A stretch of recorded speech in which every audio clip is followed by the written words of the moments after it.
दिख रहा है स्लाइड? यस सर, दिख रहा है। तो ये है ऑर्गेनोक्लोरिन पेस्टिसाइड पॉइजनिंग इन एनिमल्स पे, ठीक है। Yes sir. थोड़ा इंट्रोडक्शन। ऑर्गेनोक्लोरिन्स क्या होते हैं? क्लोरिनेटेड कंपाउंड्स होते हैं, ऐसा कंपाउंड Yes, जिसमें क्लोरीन ऐड हो गया है। Yes sir. इसको यूज करते हैं पेस्टिसाइड्स बनाने में, यस सर। ठीक है। Yes sir. और ये पेस्टिसाइड्स ऐसे हैं जो एनवायरनमेंट में परसिस्ट हो जाते हैं, यानी कि बायोडिग्रेडेबल नहीं है, यस सर। डिग्रेडेबल नहीं है, ये एज ए पॉल्यूटेंट्स परसिस्ट कर जाते हैं एनवायरनमेंट में। यस हाईली टॉक्सिक है और स्लोली ये एक्यूमुलेट होते हैं, इसीलिए एक्यूमुलेशन इसका प्रॉपर्टी है। क्योंकि हाईली टॉक्सिक है इसलिए बहुत सारे कंट्री ने बैन कर दिया, यस सर। ऑर्गेनोक्लोरिन्स को बैन कर दिया गया बहुत सारे कंट्रीज में। Yes sir. अभी भी आप देखो कि इसके केसेस ऑलमोस्ट नहीं मिलते हैं एनिमल्स में या ह्यूमंस में, बहुत रेयर केसेस मिलते हैं।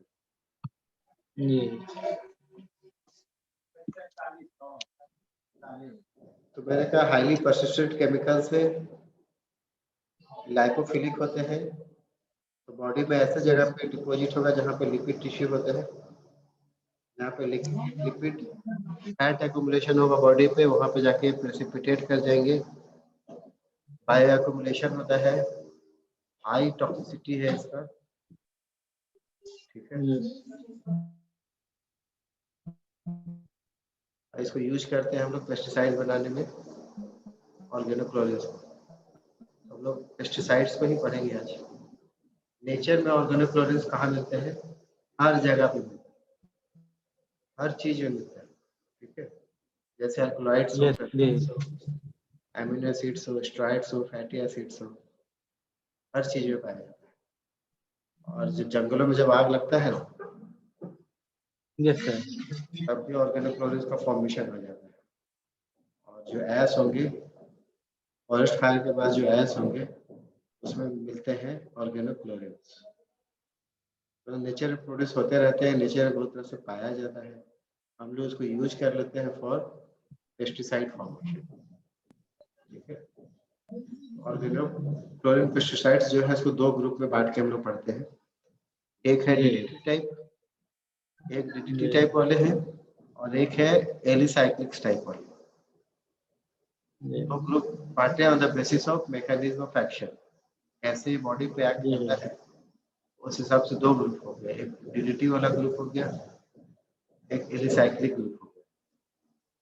डीडीटी ग्रुप कैसे वर्क करता है? Works on the peripheral nervous system, PNS, peripheral nervous system पे, ठीक है। और उसमें करता क्या है, जो सोडियम पोटेशियम का जो मूवमेंट है, जो एक्टिवेशन ऑफ न्यूरॉन्स के लिए जरूरी है, एक्सॉन्स के लिए जरूरी है सोडियम चैनल का, they prevent gate closure after activation.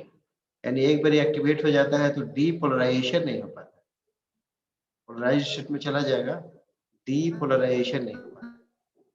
इसकी वजह से हाइपर एक्साइटेबिलिटी देखने को मिलता है,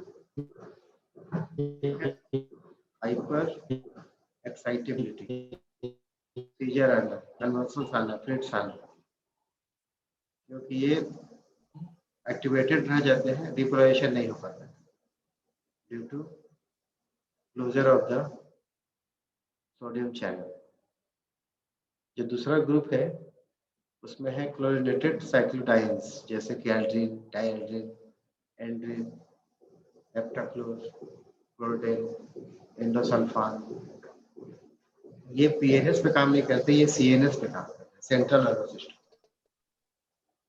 डीडीटी वर्क करता है पेरिफेरल नर्वस सिस्टम पे, जो एल्ड्रीन है, एंड्रीन है, ये सब सेंट्रल नर्वस सिस्टम पे वर्क करता है। हेलो, और इसका रोल सोडियम चैनल से रिलेटेड नहीं, इसका रोल है bind at the GABA site. GABA जो गामा एमिनोब्यूटारिक एसिड है वहाँ पे ये बाइंड करते हैं and inhibits chloride flow into the nerve. जो डीडीटी ग्रुप वाला है वो सोडियम चैनल को ब्लॉक करता है और जो क्लोरेटेड साइक्लोडाइंस है वो क्लोराइड फ्लो को नर्व में बंद करता है, inhibits chloride flow into the nerve. ये दो मेन ग्रुप है, एक सेंट्रल नर्वस सिस्टम पे, एक पेरिफेरल नर्वस सिस्टम पे, एक सोडियम चैनल पे, एक क्लोराइड चैनल पे एक्ट करता है। इसके अलावा कुछ और है जो बहुत ज़्यादा इंपॉर्टेंट नहीं है, जैसे कि डाइकोफॉल, मायरेक्स, कीफॉल, इसको हम डिटेल नहीं करेंगे। और ऑन एवरेज जो पेस्टिसाइड्स यूज हो रहे हैं, ऑर्गेनोक्लोरिन्स कंपाउंड यूज हो रहे हैं, उसमें DDT, dicofol, aldrin, dieldrin, chlorobenzilate, lindane, DHC, methoxychlor, aldrin, chlordane, heptachlor, endosulfan, isodrin, isobenzan, toxaphene और क्लोरोपाइलेट। ये कुछ ऐसे इंपॉर्टेंट नाम हैं जो ऑर्गेनोक्लोरिन्स यूज हो रहे हैं। कुछ तो बहुत कॉमन ही है, जैसे डीडीटी वगैरह नाम सुने ही है, DHC भी सुने हो, ठीक है। एल्ड्रिन, डाइएल्ड्रिन, ये सब पेस्टिसाइड्स है। एल्ड्रिन हो, एल्ड्रिन हो, डाइएल्ड्रिन हो, बहुत कॉमन यूज है इसका हाउस होल्ड्स में, इंसान भी बहुत यूज करते हैं इसको। Yes sir. तो क्या है, ये क्लोरेटेड हाइड्रोकार्बन है। तो ये जैसा हाइड्रोकार्बन हो गया उसमें क्लोरीन का अटैचमेंट है। Yes sir. तो कुछ इंपॉर्टेंट ऑर्गेनोक्लोरिन्स की केमिकल स्ट्रक्चर है, जैसे डीडीटी। यस तो डाइसाइक्लिक है, दो साइक्लिक कंपाउंड है, सर। क्लोरीन जुड़े हुए हैं, 5 क्लोरीन है, एक क्लोरीन यहाँ पे, यहाँ पे। जैसे लिंडेन है, ये सिंगल हेक्सागोनल है, इसमें 6 क्लोरीन जुड़े हुए हैं। इंडोसल्फान है, क्लोरीन है, डाइएल्ड्रिन है, एल्ड्रिन है।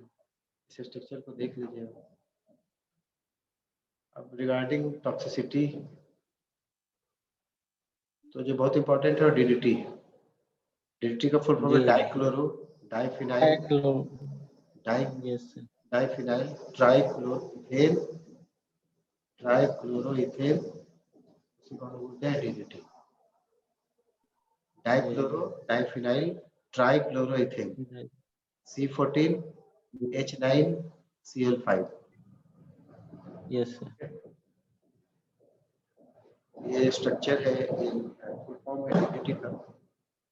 और डीडीटी को यूज करते हैं एज एक्यारिसाइड या इंसेक्टिसाइड। एक्यारिसाइड्स क्या होता है? टिक्स माइट्स को मारने के लिए, है ना। एक्यारिसाइड्स होते हैं टिक्स माइट्स को मारने के लिए, और इंसेक्टिसाइड की तरह यूज करते हैं। इसका बायो अकोमोडेशन बहुत है, हाफ लाइफ 2 से 15 साल है। ये नेचर में परसिस्ट कर जाता है, बायो अकोमोडेट हो जाता है, डेंजर का उसका। नेक्स्ट है डीडीटी। डीडीटी डाइक्लोरो बाई विस, इसका मतलब हुआ क्लोरोफिनाइल।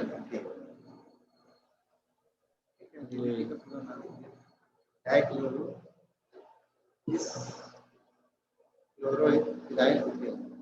इसको यूज करते हैं as insecticide. As insecticide use होता है, ये भी हाईली परसिस्टेंट। नेक्स्ट एंड्रिन, इसको यूज करते हैं एज एविसाइड एंड इंसेक्टिसाइड। इसको डिटेल में देख लेना कि इसका LD50 कितना है। मेथॉक्सीक्लोर, लिंडेन, इसको घरों में यूज करते हैं चूहा मारने के लिए, rodenticide.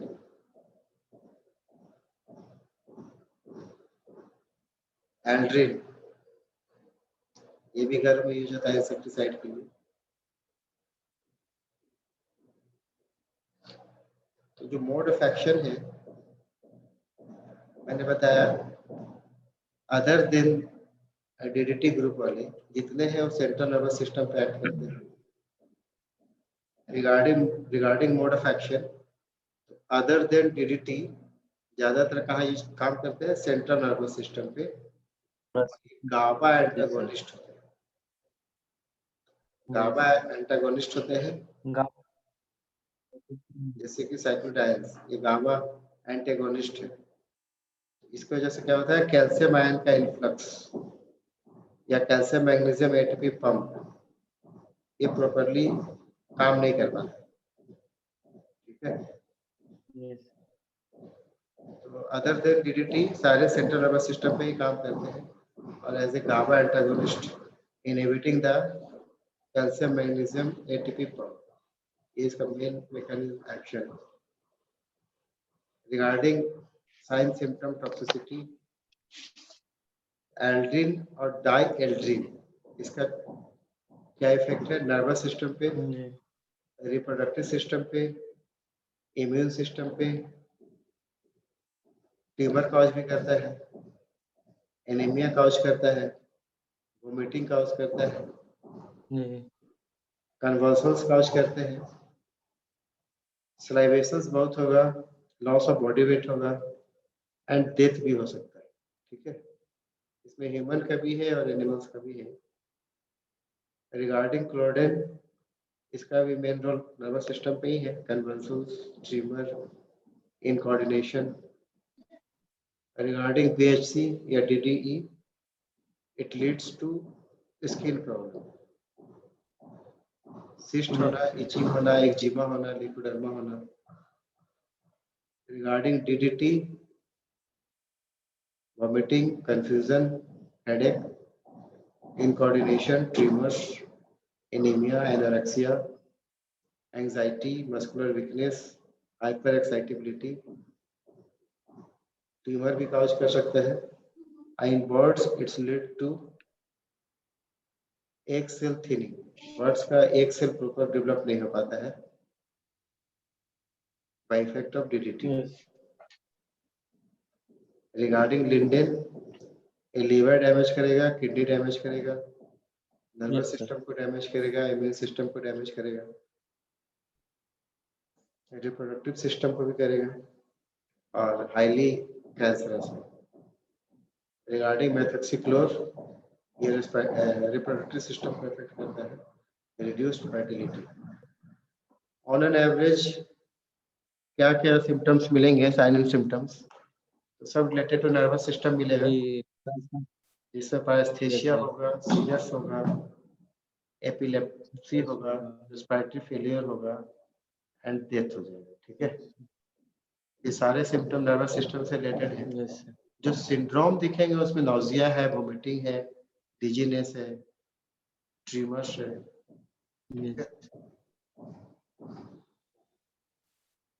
Diagnosis on the base of sign and symptoms, ठीक है, लेकिन डिफरेंशियल डायग्नोसिस करना होगा फ्रॉम ऐसे इन्फेक्शन जो ब्रेन में होते हैं, बैक्टीरियल, वायरल या कुछ ऐसी चीजें जैसे थियोफाइलिन हो गया, एम्फेटामिन हो गया, कोकेन हो गया, इसके भी सिम्टम आते हैं ऑर्गेनोक्लोरिन जैसे ही, तो उसे डिफरेंशियल डायग्नोसिस करना होगा। कुछ ऑब्जेक्टिव पॉइंट ऑफ व्यू से इम्पोर्टेंट है, जैसे कि टॉक्साफिन, टॉक्साफिन का टॉक्सिसिटी होगा तो बॉडी से जो स्मेल आएगा वो तारपीन तेल की तरह है, टर्पेंटाइन लाइक स्मेल आएगा विद द टॉक्सिसिटी ऑफ टॉक्साफिन।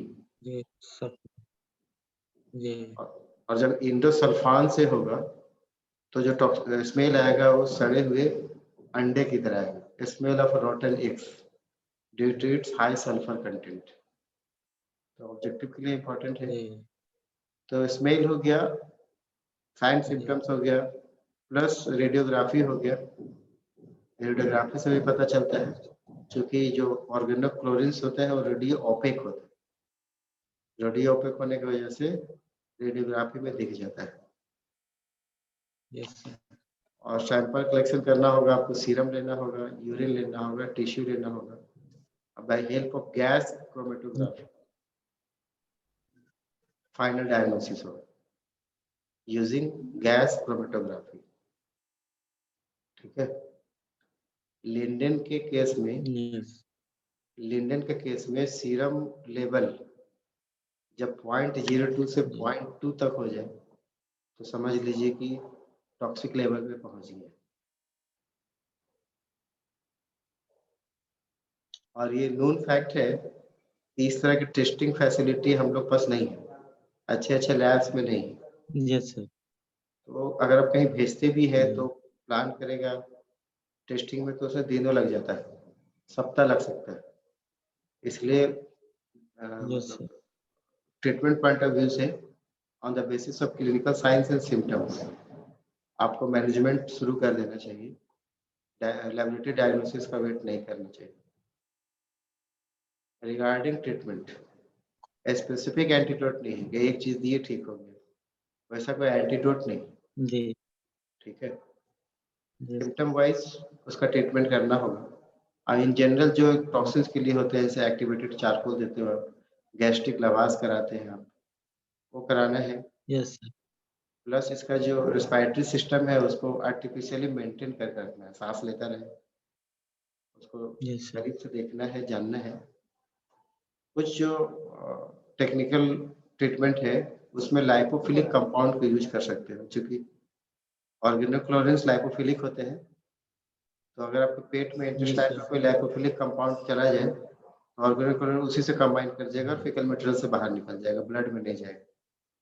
तो आप उसको ओरल रूट से दे सकते हैं लाइपोफिलिक कंपाउंड या रेजिन्स, जैसे कि स्टाइरेमिन या ओलेस्ट्रा, ये दो इंपॉर्टेंट नाम है जो कि लाइपोफिलिक कंपाउंड से ऑर्गेनोक्लोरिन्स को बाइंड कर लेते हैं अपने साथ। इस तरह से यूज कर सकते हैं। और सिम्टम वाइज जैसे सीजर्स आ रहे हैं, कन्वर्सन्स आ रहे हैं, तो एंटी कन्वर्सन ड्रग्स जैसे इंसानों में यूज होता है, बेंजोडाइजेपिन, बार्बिचुरेट्स, ये सब यूज कर सकते हैं, यस। है ना। और beta adrenergic blocking agents plus magnesium. Beta adrenergic blocking agents कौन कौन से हो सकते हैं उसको देख लीजिएगा, और मैग्नीशियम भी हेल्पफुल है। Yes sir. ठीक है, यस। तो यही है, बहुत इम्पोर्टेंट ये नहीं है टॉपिक, थोड़ा बहुत इंट्रोड्यूस हो गया। क्लोरीन होता है, उसके पेस्टिसाइड्स खतरनाक होते हैं, उसके कुछ एग्जांपल्स आप जान गए, जैसे डीडीटी, एल्ड्रिन, एल्ड्रिन, डायल्ड्रिन, ये सब नाम से इंट्रोड्यूस हो गए। ये भी जान गए कोई स्पेसिफिक ट्रीटमेंट नहीं है, कोई स्पेसिफिक डायग्नोसिस भी नहीं है। Yes sir. इम्पोर्टेंस कहाँ है, दो तीन ऑब्जेक्टिव पॉइंट ऑफ व्यू से इम्पोर्टेंट है। जैसे मैंने बताया टोक्साफिन में टर्पेंटाइन यस। एंडोसल्फान में रोटेनेग स्मेल, प्लस के आपसे पूछ ही ले कि what is the chemical nature of DDT, तो सब इसमें याद कर लीजिएगा यस। डीडीटी क्या है, ऑर्गेनोक्लोरीन यस सर। है, और उसका ये केमिकल फार्मूला है ना, डाइक्लोरो डाइफिनाइल ट्राइक्लोरोइथेन, फुल फॉर्म ही पूछ लिया, केमिकल फार्मूला पूछ लिया। ये छोटे छोटे क्वेश्चन आ यस सर। यस। इस लिहाज से इसको देख लो। Yes sir. और मैं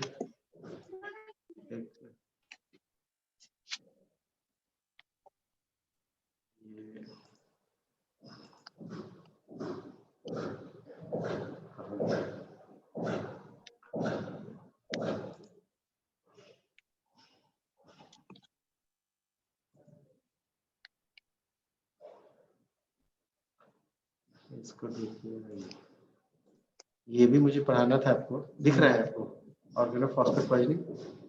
यस सर। तो ये मुझे यस पढ़ाना सर। था, लास्ट वीक में रह गया था ये, तो इसको भी थोड़ा सा देखिए लास्ट टाइम। जी। अभी आपने देखा ऑर्गेनोक्लोरीन, ये है ऑर्गेनोफॉस्फेट, ठीक है, यस। ऑर्गेनोफॉस्फोरस कंपाउंड्स बहुत जगह पे यूज होता है, तो सिंपल इसको देख लीजिए। इसको तीन ग्रुप में बांट करके पढ़ते हैं, हाईली टॉक्सिक, एक इंटरमीडिएटली टॉक्सिक, एक लो टॉक्सिसिटी। हाईली टॉक्सिक ऑर्गेनोफॉस्फेट्स हैं जैसे कि टेट्राइथाइल पैराफॉस्फेट, पैराथियोन, ये भी इंसेक्टिसाइड की तरह यूज होता है। इंटरमीडिएट टॉक्सिक में आता है क्लोरपायरिफॉस, कॉमोफोस, ये भी इंसेक्टिसाइड की तरह यूज होता है। और लो टॉक्सिसिटी वाला जैसे कि मेलाथायोन, डाइक्लोरोफॉस, इसको हम लोग स्प्रे की तरह यूज करते हैं मारने के लिए, इंसेक्ट्स को मारने के लिए। घरों में जितने भी वो सब होता है ना, काला हिट और क्या क्या आता है। Yes sir. हीट सर, काला हीट। Yes sir. तो यही सब रहता है मेलाथायोन, क्योंकि इसकी टॉक्सिसिटी कम होती है। ये बड़ा बड़ा चीज नहीं मारना है, कॉकरोच जैसे चीजों को मारना है, चींटी जैसे, तो लो टॉक्सिसिटी वाला सब हो जाता है। जी। खेत के बड़े बड़े चूहों वगैरह को मारना है आपको, या इंसेक्ट बड़े मारने हैं तो हाईली टॉक्सिसिटी जैसे पैराथायरॉयड यूज करते हैं। कुछ इंपॉर्टेंट नेम है जैसे मेलाथायोन, पैराथायोन, डायजिनोन, डाइक्लोरोफॉस, क्लोरोपाइरीफॉस, इथियोन। ठीक है, ये पूरा लिस्ट है नाम का इंसेक्टिसाइड जो ऑर्गेनोफॉस्फेट नेचर का इंसेक्टिसाइड है। सारे लिस्ट है जो इम्पोर्टेंट है जैसे कि क्लोरोपाइरीफॉस, फार्मोफॉस, डायजिनोन, डाइक्लोरोफॉस, ये सब याद कर लीजिएगा। मतलब जैसे मेलाथायोन सिंपल से पूछ लिया मेलाथायोन किस ग्रुप से बिलोंग करता है तो ऑर्गेनोफॉस्फेट इंसेक्टिसाइड। ठीक है, रोनेल भी बहुत इंपॉर्टेंट है। Yes sir. रोनेल ये सारे नाम देख लीजिएगा। रिगार्डिंग रूट ऑफ एब्जॉर्प्शन, ये स्किन से भी जा सकता है, ओरल रूट से भी, इनहेलेशन से भी और इंजेक्टेबल रूट से भी जा सकता है। हाईली लिपिड सॉल्युबल होते हैं, स्किन से एब्जॉर्ब, वो आपका जो ऑर्गेनोक्लोरिन था वो भी स्किन से एब्जॉर्ब हो जाता है, ये भी स्किन से एब्जॉर्ब हो जाता है। अब बहुत तेजी से पूरी बॉडी में सर्कुलेट कर जाता है और लीवर और किडनी में पार्टिकुलरली प्रेसिपिटेट कर जाता है। ये ब्लड ब्रेन बैरियर को भी क्रॉस कर सकता है, इसका मतलब ब्रेन पे एक्ट करेगा। ठीक है, ब्लड ब्रेन बैरियर को क्रॉस कर जाता है, इसका मतलब ये ब्रेन पे एक्ट करेगा और एलिमिनेट होता है बॉडी से through urine, bile and faecal material. कैनियो एक्शन क्या है? Inactivate acetyl choline stream. Acetyl choline क्या है? एक न्यूरोट्रांसमीटर, मैसेज लेके जाता है एक नर्व से दूसरे नर्व और उसके बाद इसको खत्म हो जाना चाहिए। मैसेज देने के बाद इसको डिसऑर्गेनाइज हो जाना चाहिए। कौन करता है? Acetyl choline stream. तो अगर ये एंजाइम को ही डीएक्टिवेट कर देगा तो एसिटाइल कोलिन ही डिनेचर नहीं, इसका मतलब persistent impulse देता रहेगा नर्व में। ठीक है, acetylcholine is an enzyme that acetylcholine esterase is an enzyme that degrades the acetylcholine into choline and acetic acid। तो अगर इसी को आप इनएक्टिवेट कर दोगे तो acetylcholine टूटेगा नहीं और इसका मतलब ओवर स्टिमुलेशन होता रहेगा, जहाँ पे जो मैसेज लेके गया है वो कंटिन्यूअस बना रहेगा। ठीक है, यस सर, एक्साइटेटरी नहीं। हाँ, क्लिनिकल फीचर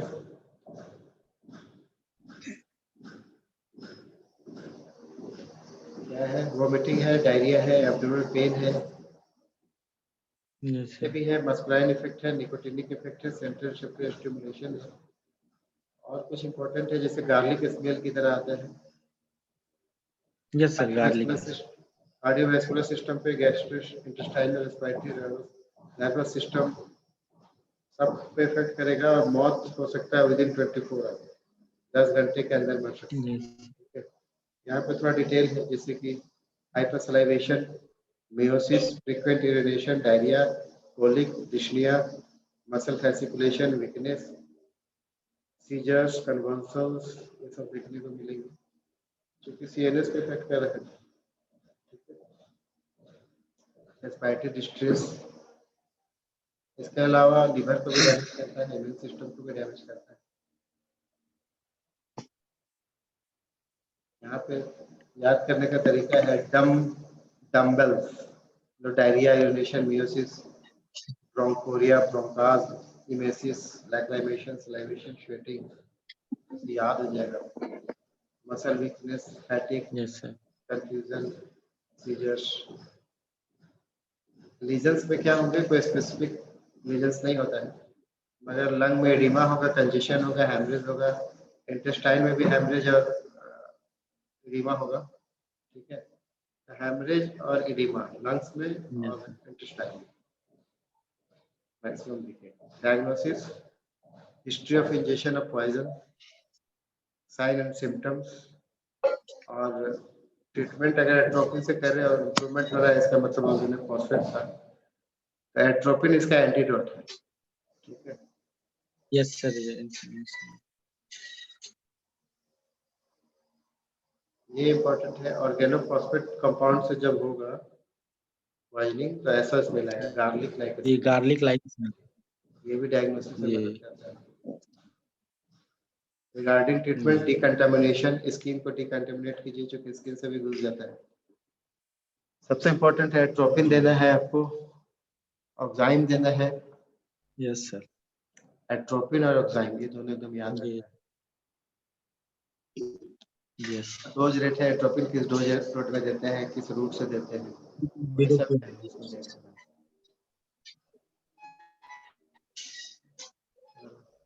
ये था थोड़ा नक्सल, ये दोनों ही लॉन्ग क्वेश्चंस में नहीं आएंगे, आपको छोटे छोटे ऑर्गेनो। ऑर्गेनोफॉस्फेट और ऑर्गेनोफ्लोरीन यस सर। ये दोनों हो गया आपका। ठीक है, चलो ठीक है अभी।